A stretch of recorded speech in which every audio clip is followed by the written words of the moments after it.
Warm welcome to our resource person Vishnu, who is with us today. I am Dr. Geeta, principal. Hey everyone. Hi.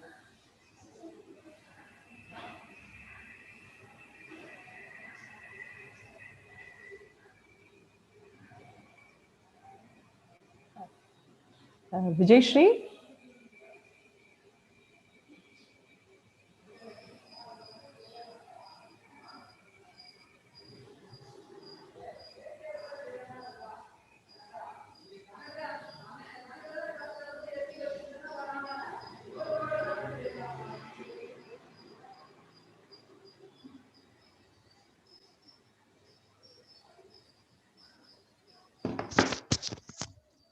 Hello. Yes. Yeah. Sorry. Delayed everything. Yeah. No, it's okay. So hi Vishnu. I think I can see Vishnu. And we are more comfortable with Google Meet, I think.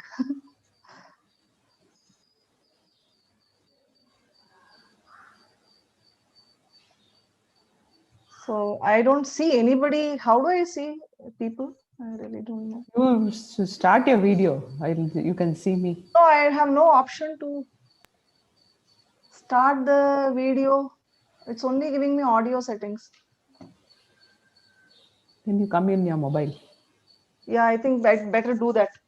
I'll do one thing. I'll come switch over. Karthika, na mobile lende vanda router. I'll do that. 1 second.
Am I audible now?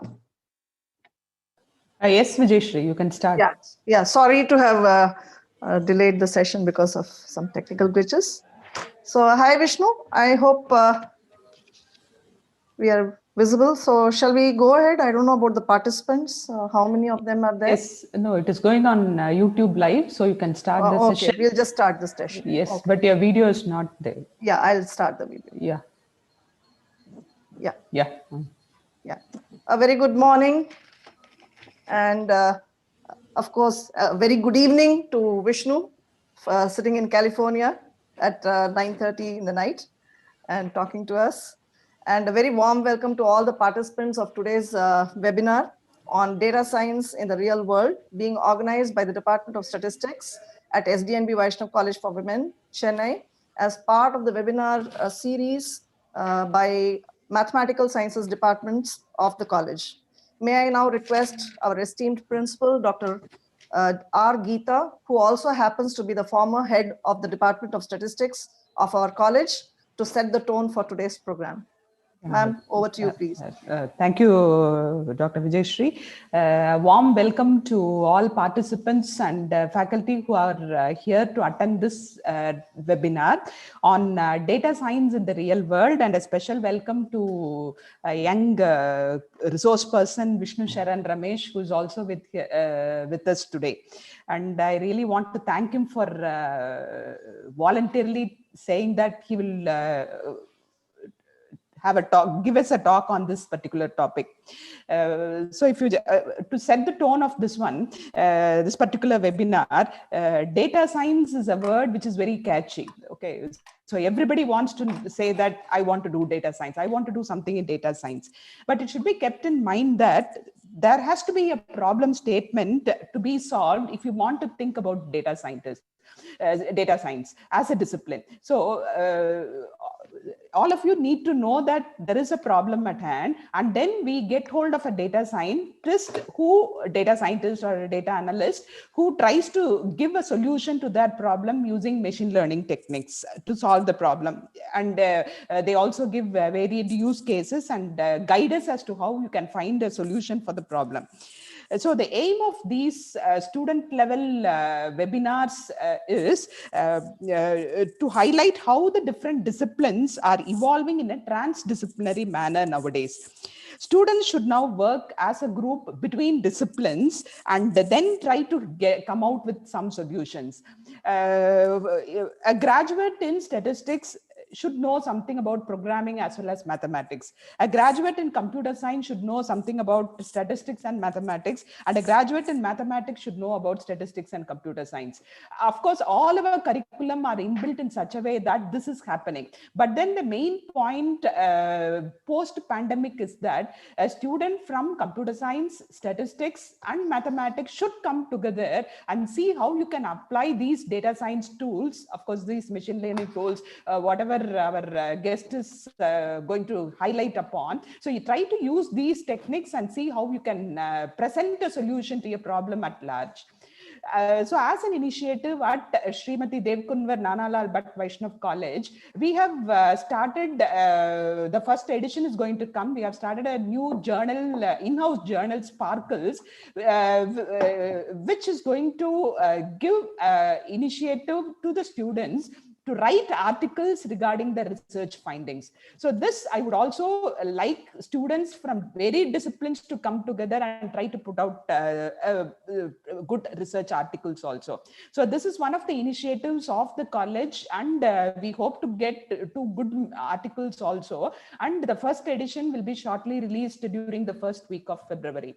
So the highlight of these series of transdisciplinary webinars is to insist upon students that all of you now should come together. So the same thing holds good for the faculty also. So I would like to have faculty from varied disciplines also come together and then come up with many research findings. Initially, there may be some hesitance. The students or faculty may hesitate to do this, though we are using techniques from the different disciplines. But now it is very, very essential that you all do it that manner. In a short period of time, it would also become mandatory for the students to do it in that way. So our college has started this particular initiative, and we have a series of webinars from the Department of Mathematical Sciences to highlight upon this particular theme also. And I hope from a perspective of a person from California to talk about this data science in the real world and to highlight what students should know about this data science in particular.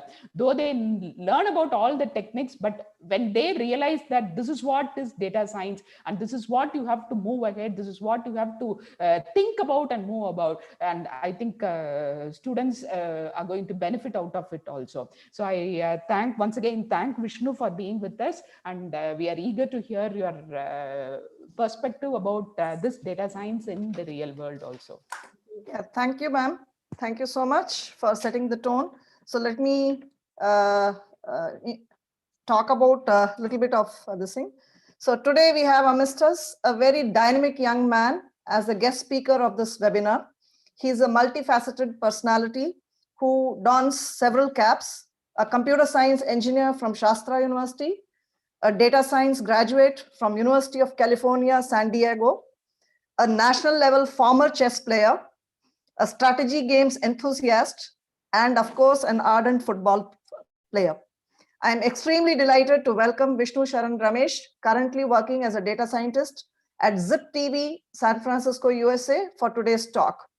He has also worked as a data scientist for 21st Century Fox, which we are all familiar with, the logo, in California. I'm sure Vishnu's background as a professional chess player has definitely tuned his analytical skills in finding patterns in data and looking for optimal solutions. I now invite Vishnu Sharan Ramesh to deliver his talk on data science in the real world. Over to you, Vishnu. Thank you for those warm words of appreciation. Just going to quickly share my screen.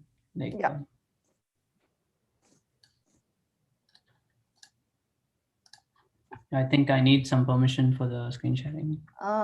Yeah, Kartika.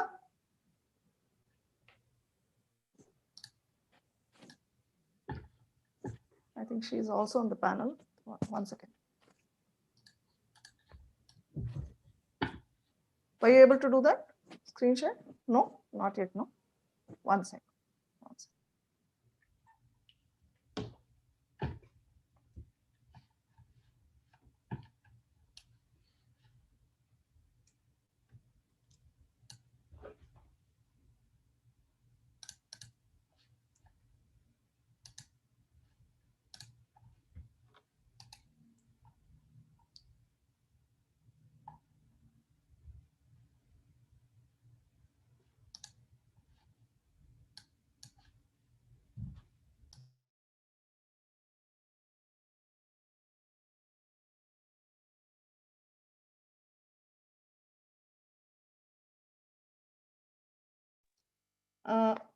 Now you're a co-host, Vishnu, so you can share the screen now.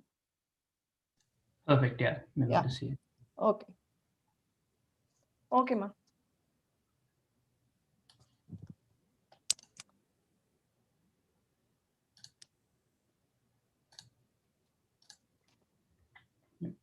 Can you see my screen? Yeah. We can.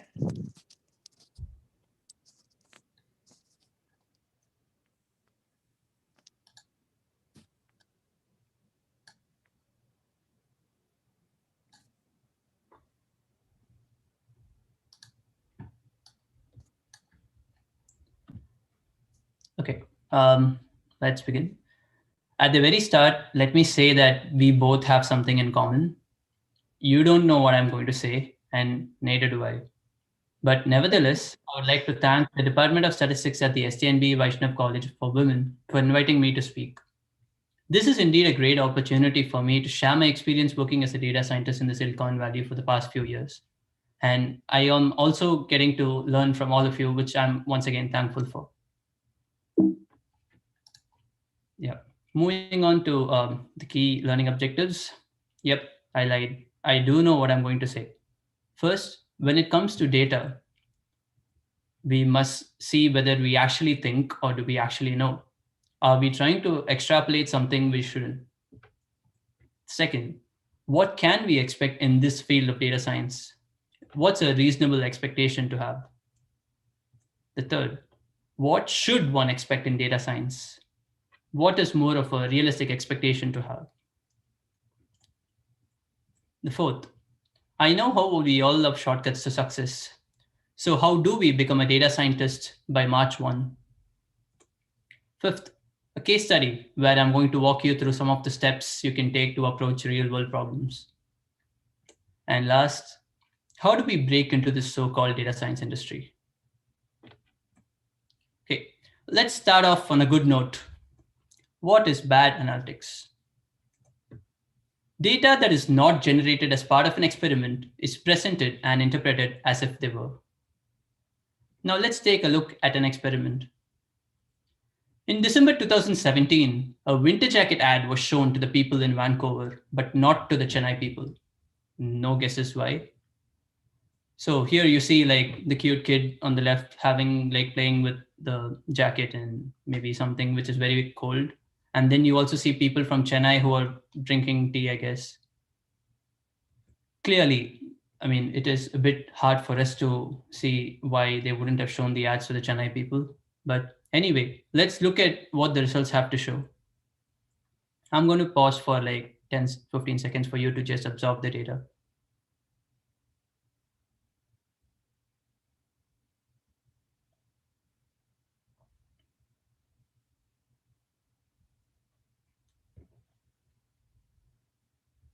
And now to the conclusion.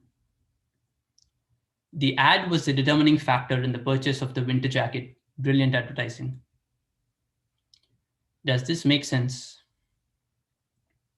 Absolutely not. These two groups are not probabilistically equivalent because they had systematic differences between them.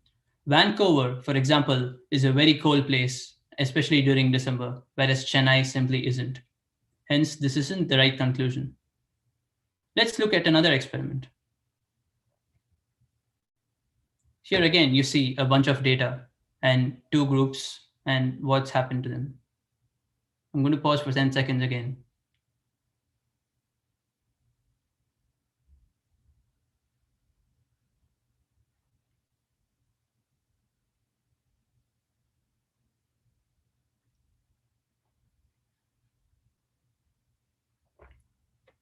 Okay.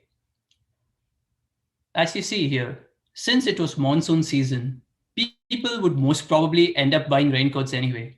Both the outcome, which is whether they would buy the raincoat, and the decision, putting up a promotion for a raincoat, that is, were both related to the same common catalyst, which was rain. Yeah. So I don't think the conclusion about like the promotional offer being successful was right. The third one, yet another experiment. I know this will be the last, I promise. And this one's a special one because it's for those people who already know how to deal with stress in their lives. Yep. This is what the data looks like for the smokers and the ex-smokers.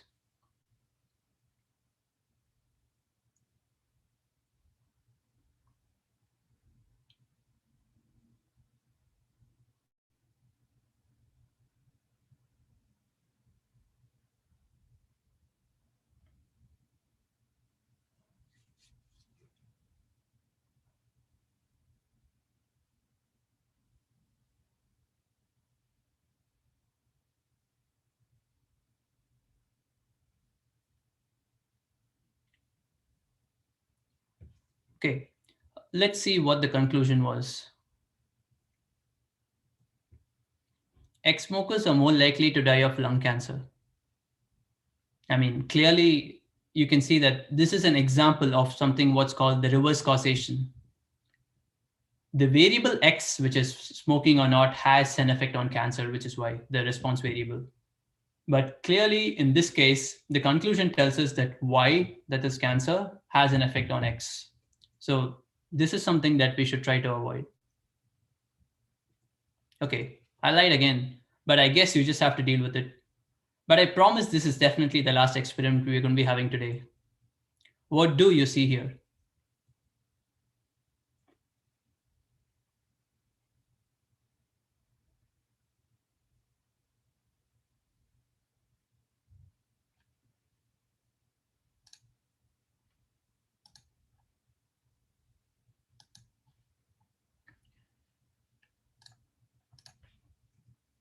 Okay, ice cream causes drowning. That's right. But common sense tells us that we need to dig deeper to see if there was something else that caused this.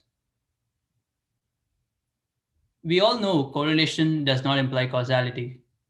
And here we see that the spike happens during summer when people eat more ice creams and swim more as the weather is hotter. Hence, we can logically conclude that there was an underlying factor, a confound factor, which is heat, that impacted both these variables and led to this spurious association. So what I've essentially tried to do in these last 4 experiments is try to generate a list of things that we can check before uncovering any bad analytics. So just to recap what we've learned so far, what you should probably look at when you first see data is check if the two groups are probabilistically equivalent. Were those two samples pulled randomly, or did they have like systematic differences between the two? Second one, is there a common catalyst that drives the outcome and the managerial decision? Make sure that both of them do not have a common cause. The third one, did the reverse causation effect actually occur? Did the outcome drive the managerial decisions? Or because it's actually the managerial decisions which are supposed to drive the outcomes. And finally, Are there any confound factors that can explain the outcome? Anything that you can think of? Clearly, if the answer is yes to any of these, then there is definitely something wrong with the data, and you should question the data gathering process. Moving on to fair expectations in data science. In other words, what can one expect in this field of data science? Yes, most of us want to build those fancy machine learning models using Python, which we can never truly interpret or explain to our managers or clients. But as most of you should be aware already, data science is much broader than that. It has several definitions. But to me, the best one that describes data science is this. Just going to pause for like a few seconds for you to understand the data or the picture or the Venn diagram.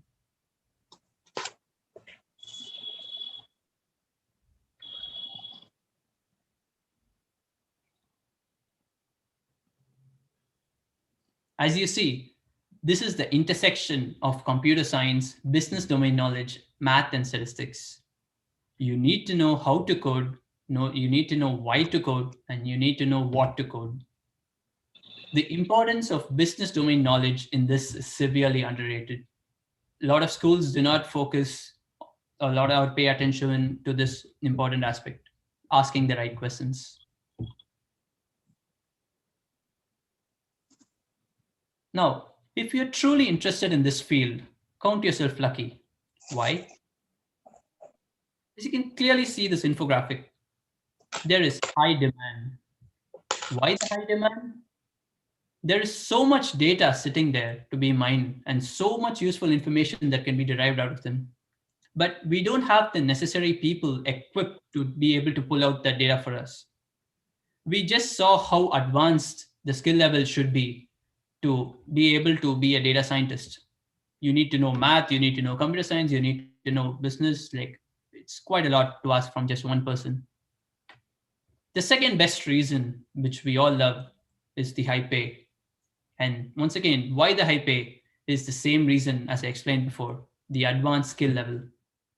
It's almost like majoring in 3 fields. No wonder it's very high paying. Moving on to the realistic expectations, which is what we need to have. So this is a very famous quote that went viral on Twitter. If you're a company, when you're fundraising, it's AI. When you're hiring, it's ML. When you're implementing, in reality, it's linear regression. But when you're debugging, it's just printf statements. Now let's look at the industry viewpoint. What's actually happening? Why are companies not being able to satisfy the what we call as the fair or reasonable expectation? The first one, can companies really afford to pay these exorbitant salaries to these overqualified human beings? Second one, are there even sufficient projects? Are there even sufficient projects with capable leaders at these companies to take the company forward with data science? Hence, it only makes sense to expect what we call data science at Google's, the Amazons, Facebooks, and the Netflix. But unfortunately now, every company has started calling themselves AI powered, which means every other company needs to call themselves the same to save face in today's cutthroat tech industry. The only solution for them is, or the only solution for us is to lower our expectations. Sometimes it's just entering data in our Microsoft Excel. Usually they say your data science role in your company reflects your knowledge of data science relative to others. But usually that's what the case is. So let's look at what is the most common, or this is like the mean data science job, or the mode of the data science job. Well, the last slide, I agree, was pretty dark, but here's a more realistic thing to expect. The first is understanding the problem. Here's where your business domain knowledge comes into play. And that happens to be one of the most useful, since it's pretty much the first thing that you do. You need to be able to understand why you're doing something, and only if you ask yourself why, you might be able to answer other questions. And then you see there's data gathering, which is makes up another 20%, like trying to fetch data from different resources or tables and maintaining them. Yes, this is a big hassle today, because today we have like plenty of terabytes or petabytes of data, and we need to be able to ensure that it's maintained properly. And then we have the data cleaning aspect, where we need to make sure that the data that we're trying to use is pretty clean and it doesn't have too many outliers or data that's not useful for us. Another 10% goes to feature engineering, to try to come up with a few features additionally based on all the features that we already have, and try to see if like we are able to find any hidden patterns available. And then it comes down to machine learning or deep learning. So you see, the first thing after the business domain knowledge, it's mostly just coding with a bit of math here and there if you're lucky.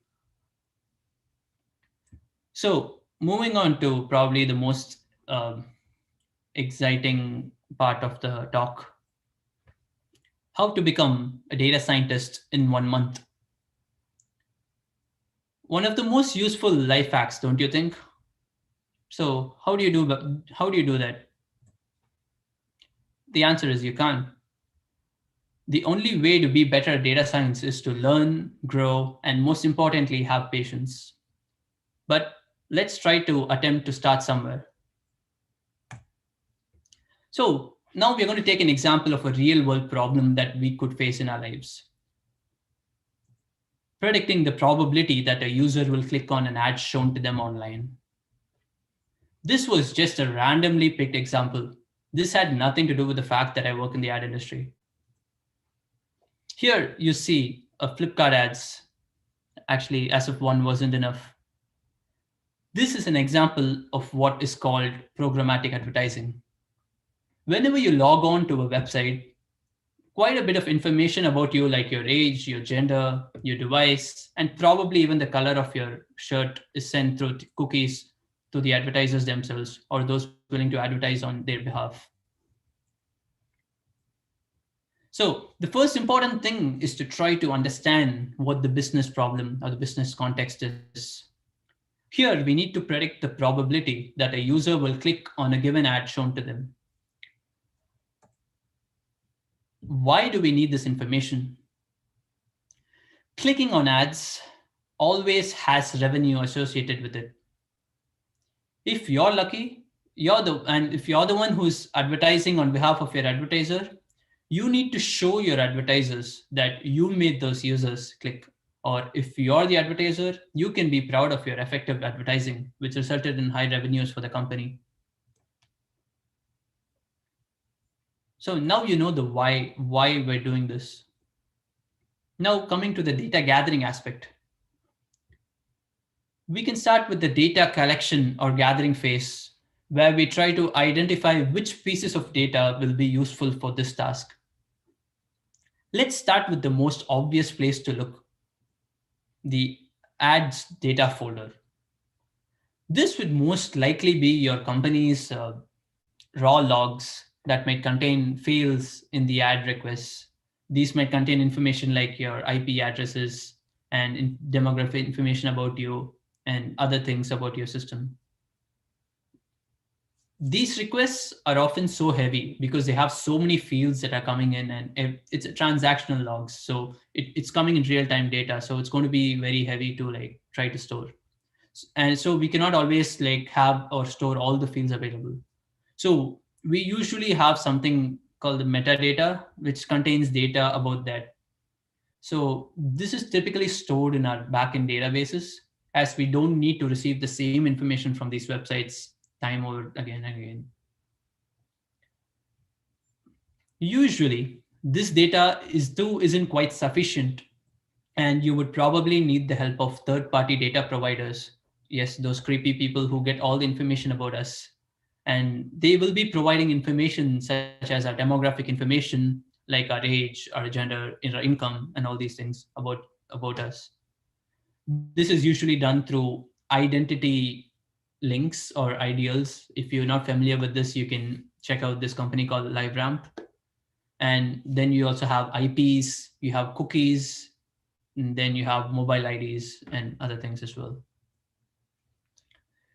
So after you're done with all your 65 joins between different data sources, we will have like one unified data source, which we will be using for our analysis. For tasks like these, you will easily use terabytes of data in any small to medium-sized company itself.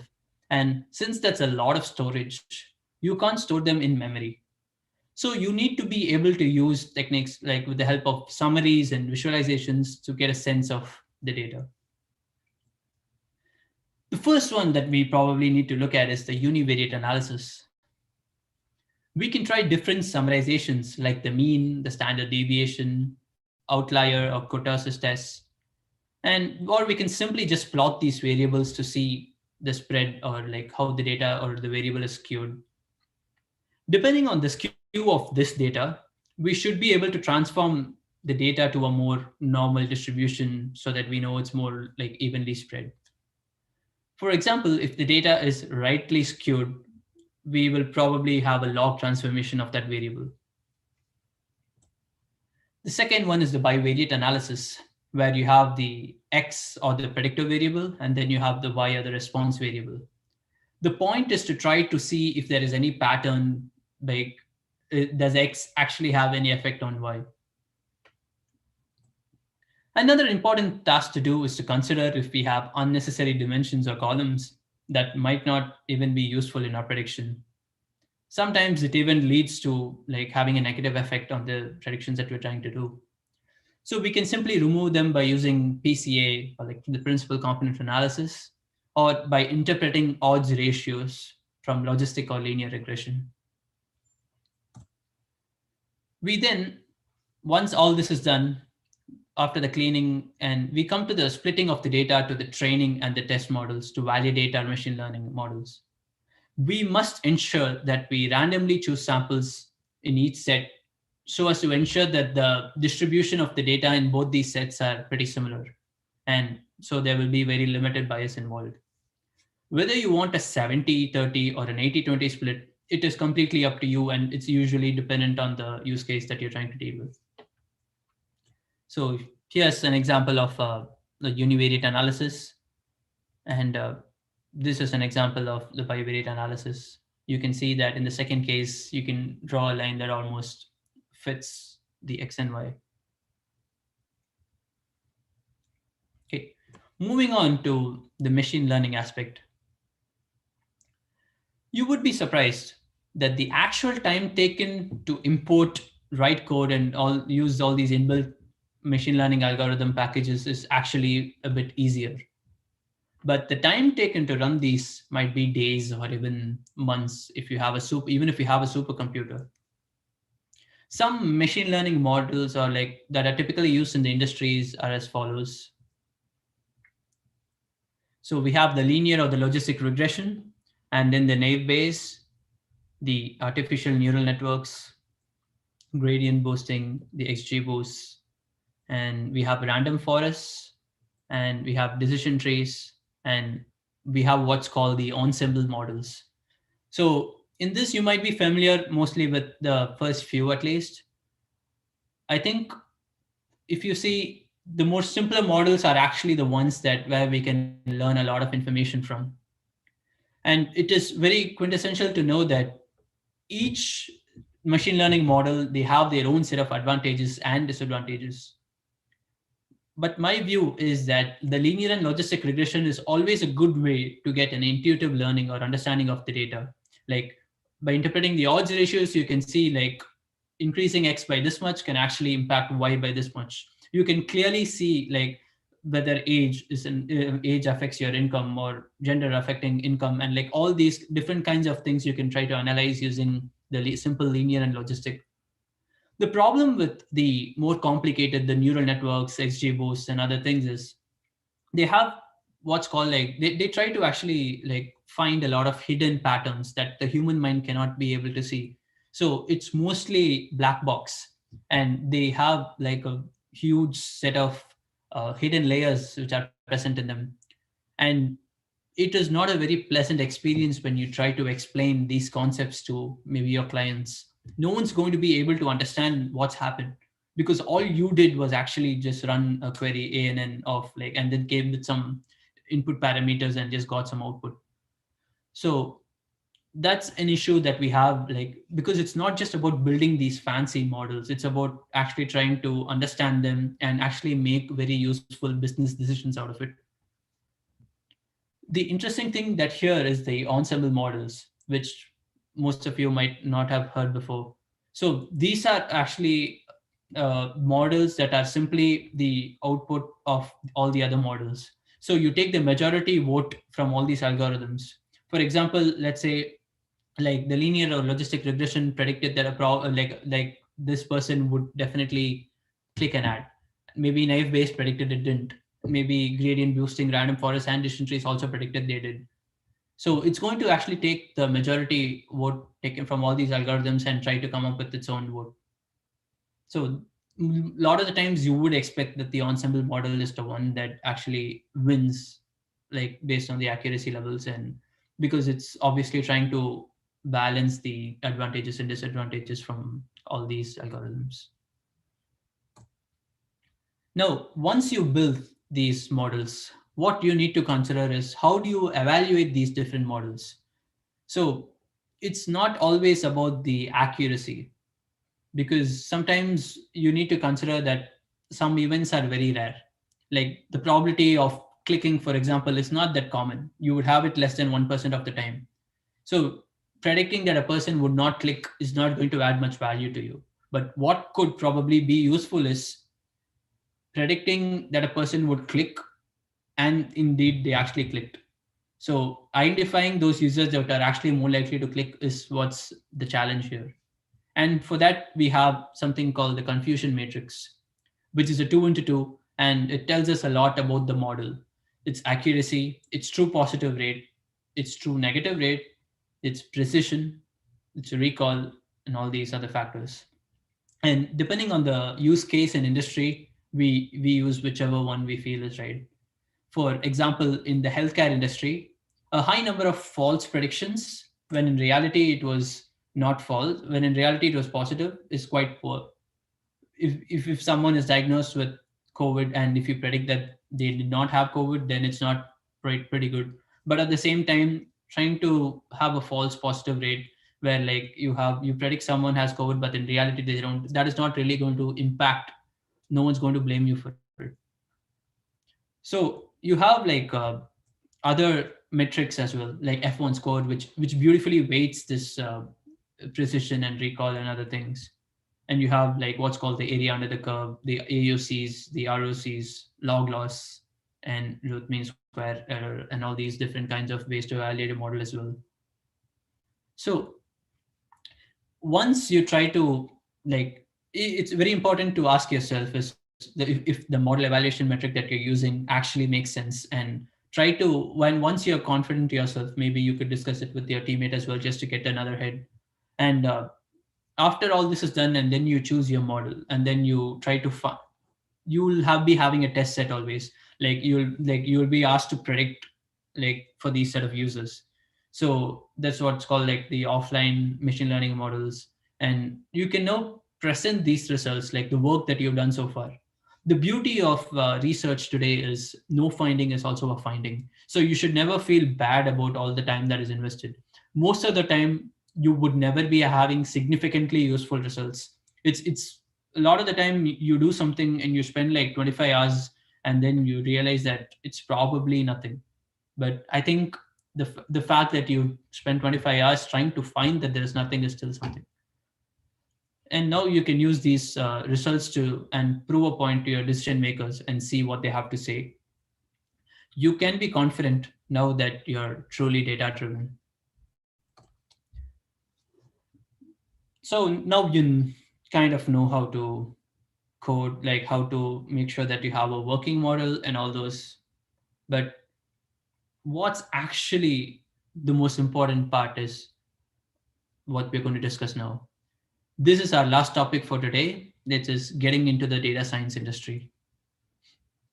Many of you here are from maybe slightly different backgrounds and different skill levels, more importantly, but all that is irrelevant now, right? It's what you do now that's what actually is going to matter. Data science is a relatively newer field and is nowhere close to saturation at the moment. We can easily say that it's going to be the one that's going to be running the future for the next 15, 20 years at least. And it's not that too old for you to actually feel very insecure or embarrassed to start. And we also have other things that we already discussed, like the high demand and the high pay. So this is very good motivation for you to begin to try to get into the data science industry.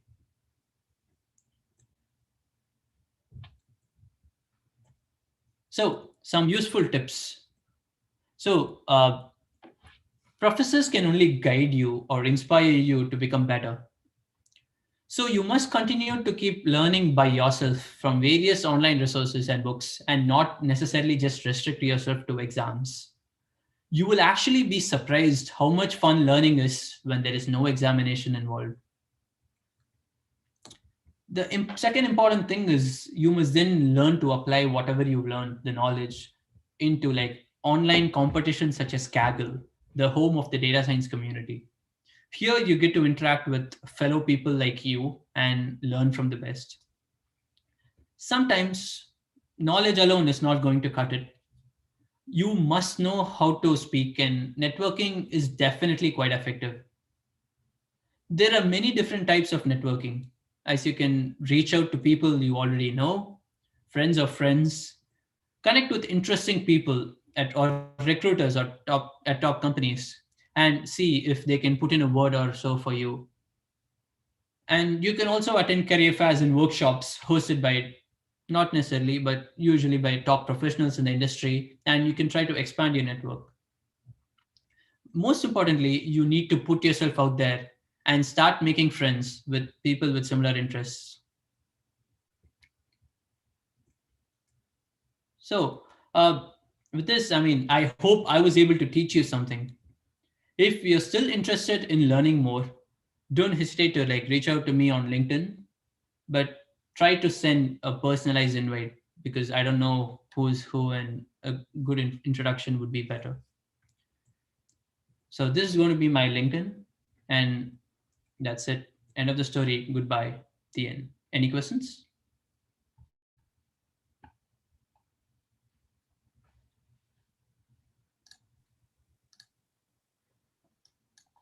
Participants, students, you can unmute yourself and ask questions, I think. Is that they can allowed? raise their hands. They can raise their hands and they can type. Oh, they'll have to put it in the chat box, is it? Yeah. They're supposed to put it in chat box. That was Dr. Annapurni, our head of the department, Vishnu. I'm sorry. Vishnu, No, I could not speak. My mic was not working at the time. Just come. Yes.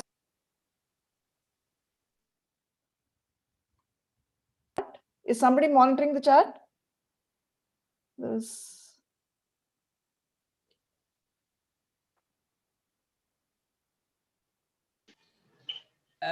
Vijayshri, you can read out there is one question from Kavya. So I think you can read it out to him. Yeah, let me just. Okay. No, it's okay. I'll do it then. Yeah. Sir, as you say, nowadays, many sectors like finance, IT needs data science. Can you say which sector has more preference for data science? This is a question from Kavya. Over to you, Vishnu. First of all, thank you for calling me sir. I've never been called that before. But yeah, to answer your question, which sector has more preference? At the moment, I think finance is something that has more opportunities, but all industries need data science. It's not just limited to these two. But if you like both these fields, I think finance has more industries, has more opportunities.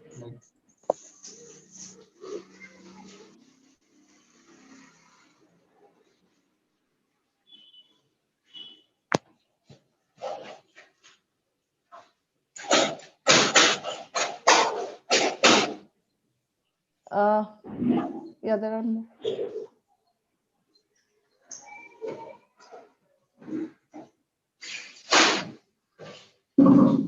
Right.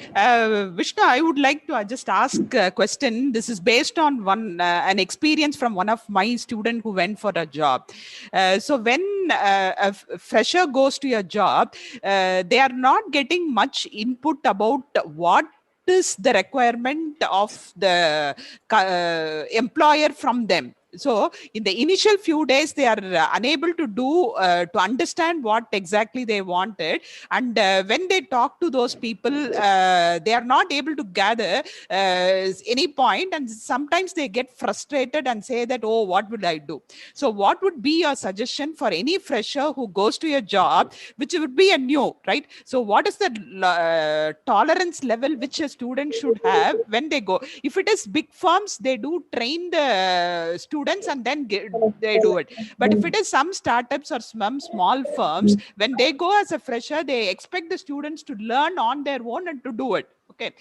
So one of my students, she experienced this particular difficulty. So what would be your advice to such of the students who are going at an entry level, and what sort of patience, as you had rightly pointed out, patience is what they wanted. What would be your advice to such sort of students who get into a newer field and to sustain their interest in that particular field also?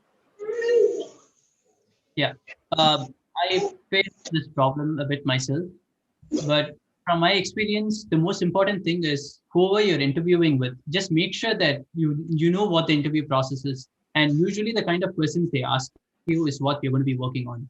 And you can always try to, like, when you have, it's not when you're interviewing with these companies, it's not just them interviewing you. It's very important to like understand that you're also trying to see if they are a good fit for you. And that's where you're learning and like how much you grow. It's not always about how much you earn. It's about how much you can grow in the future. So you need to like assess like the people who are interviewing you and what are their skill levels. If I'm a data scientist, I would probably want to work under someone who has probably done like a math or a statistics or something like that. Not necessarily who's just done the usual software engineering, right? People who've just been like software leads or they're not usually going to be the best leaders for you and help you grow in your career.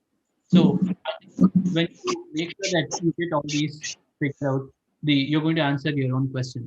Like if they're going to be a data science a professional who have actually done proper data science, like you're obviously going to learn and work on something similar to what they've done. And I think when you interview itself, you need to like ask them what are the things that you need to be working on. You cannot accept a job offer without knowing what, because it's a very critical waste of it might be a not right. Thank you.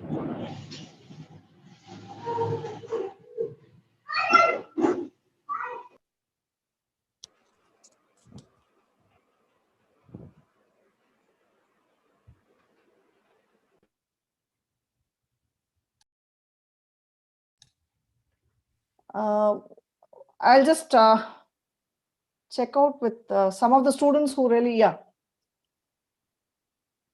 So here there is a question for you on the chat. Shall I just read it out? Yeah, is it the one about the natural language processing? Yeah, I think so. I think so, yes. So what are the books that one should refer to Yeah, for yeah.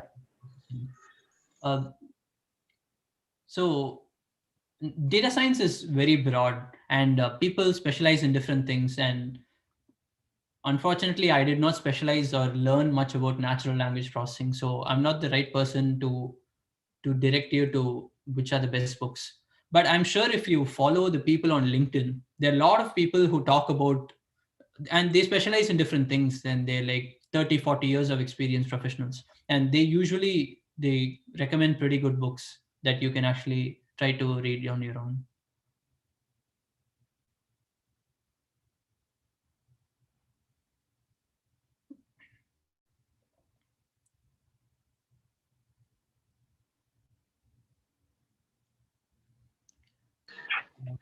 I see a couple of questions. I'm going to answer the one which I think Pratima has asked. Can a non-computer science student pursue data science as my career? Absolutely. I think the beauty of getting into this field is anyone who in any field can actually try to begin their career as a data scientist. All the people in all my fellow graduate students, they have actually like from mechanical backgrounds and electrical backgrounds, even like business, economics, and like data science is literally the entire world. Everything needs like some business domain knowledge, and if you try to learn data science, you can always like try to, and nothing that you learned will go bad. That's what I'm trying to say.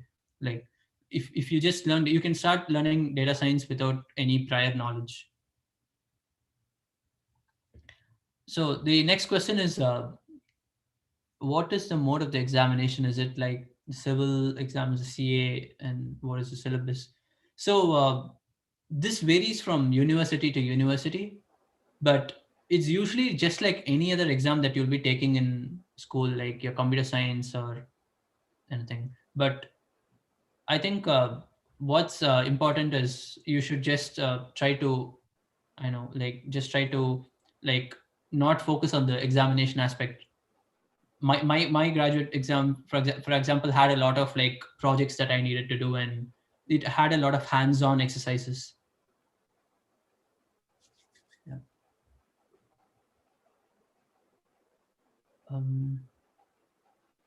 So I think quite a few questions have come. So have viewed some of the practice problems and projects in Kaggle. Some projects are well advanced. I want to know the basic skills that are needed to start with data science projects. So you need to know scripting language. Like I think like Python and R is definitely sufficient for you to get started. And besides that, it's always useful to know a bit of SQL. And besides that, I think you just need to like have like decent level of like common knowledge about the industry problem that you're trying to work with. And even if you do not know like how to proceed and what to do, the Kaggle community themselves, they try to like talk and like try to help you, and you can see what people have done, and even if you try to copy them, you'll be able to get a sense of what they're trying to do. And you can also learn fancy ways to code, like because sometimes it feels like sometimes I write like 70-80 lines of code, and someone might have beautifully just written it in like 25 lines, and I find that pretty impressive. It's about actually doing like trying to be like doing like a large thing in a shorter span of time.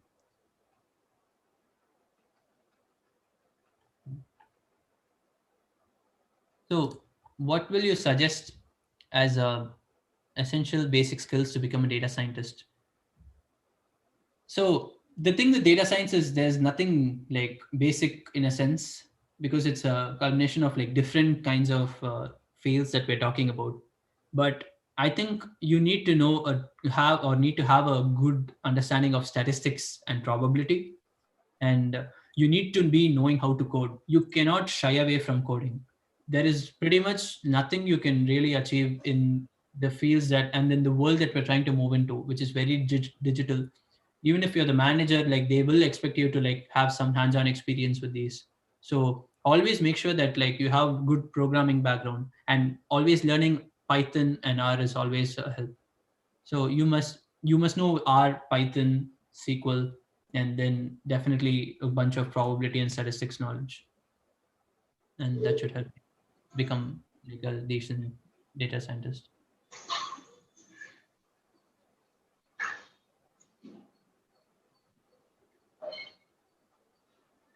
So the next question is, how does data science field help when a person is pursuing actuarial science? I've heard from many who are pursuing actuaries shifting over to the data science field. Could you please elaborate over the relevance of this in both subjects? Um, I'm not too familiar with actuary. I think it's related to finances. Like I've not really come across this field much, so unfortunately, I'm not able to comment.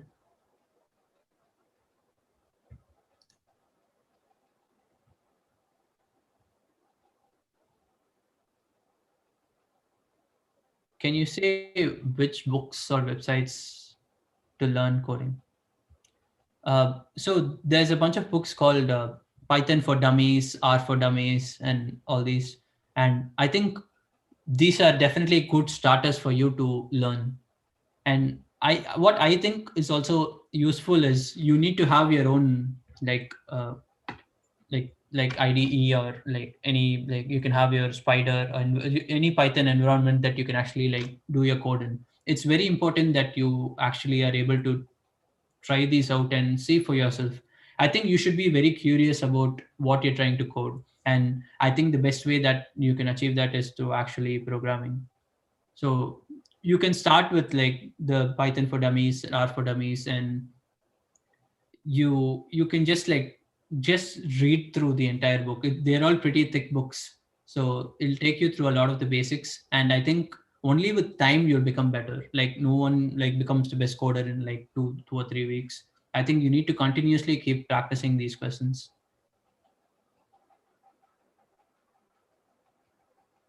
Good morning, sir. Yeah, good morning. Sir, at college level, we handle like small data which are not like more complex. We handle data, we submit papers by analyzing the data. So when we go when we go for a, it's like the data are more complex. So what I'm asking is whether practicing by analyzing like practicing these இந்த மாதிரி like இந்த different இது வந்து practice பண்றதுனால அது நம்மளுக்கு help பண்ணுமா, like இந்த ஷிஃப்ட்க்கு ஹெல்ப் பண்ணுமா, இங்க ஸ்மால் லெவல்ல இருந்து அட்வான்ஸ் போறதுக்கு ஹெல்ப் பண்ணுமா? Okay, so I think what you're trying to ask is like, is working on small data sets going to help you in the future deal with big data sets or complex data sets? Just want to make sure. Sir. Yeah. Okay. Sure. Yes, sir. Yeah.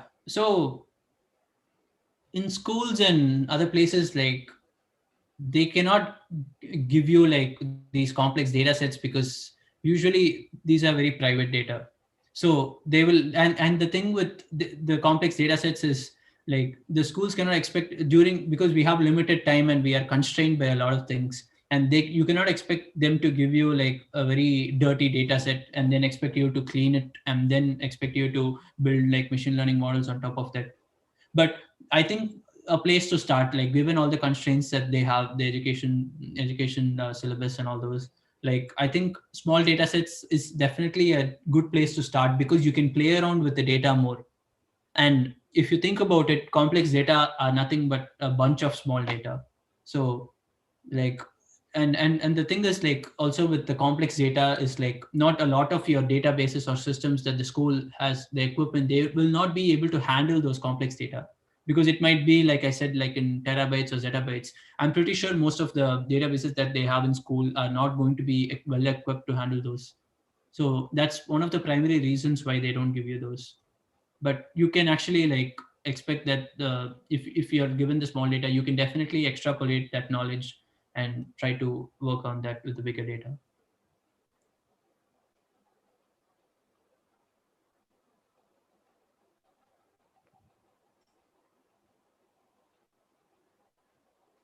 So can you highlight on simulation and learning data science? Yeah. Is this in reference to the Monte Carlo simulation or the Markov chain?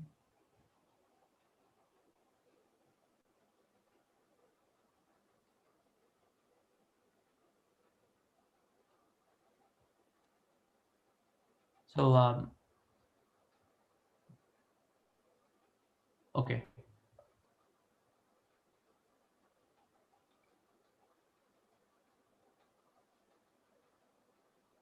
Yeah. Like you can always artificially generate your data sets yourself. I think you can just give it a set of input parameters and the required randomness or errors, and you can have like equations like y equal to mx plus c plus error. So you can have your own version of a linear regression model, and you can generate a set of x and y values and have your own data and play around with it. So you can actually like just like simulate and try to see what data that you want, and you don't need to rely on the schools for that.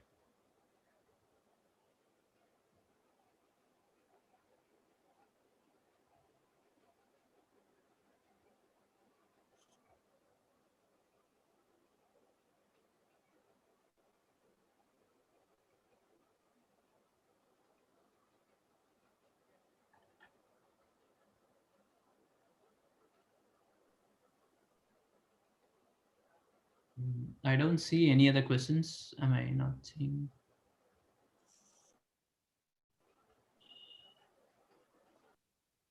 Any more questions from the participants?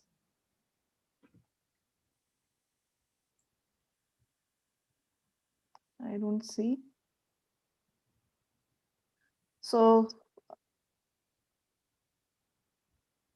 I don't see any more questions in the chat here.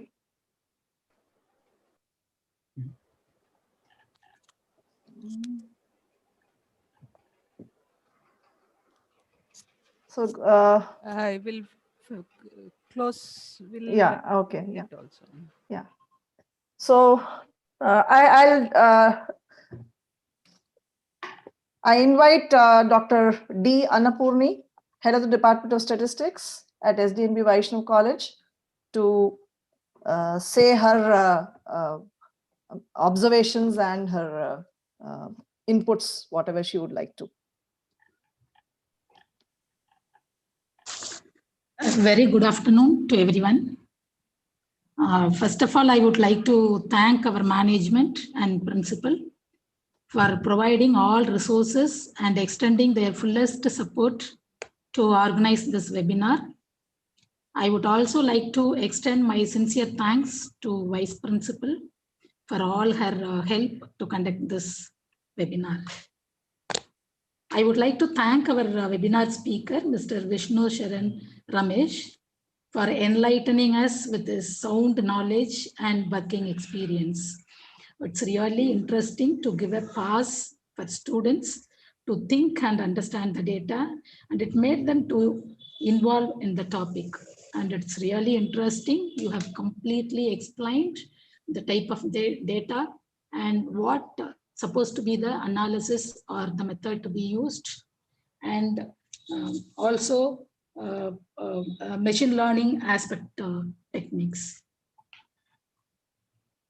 Today's webinar was with a lot of interesting facts and gave deep insight into the topic and was really informative. I'm sure precious knowledge that Mr. Vishnu Sharan gave will definitely help our students. I would also like to thank ESRM department staff, Mrs. Chitra and Kartika, for their technical support.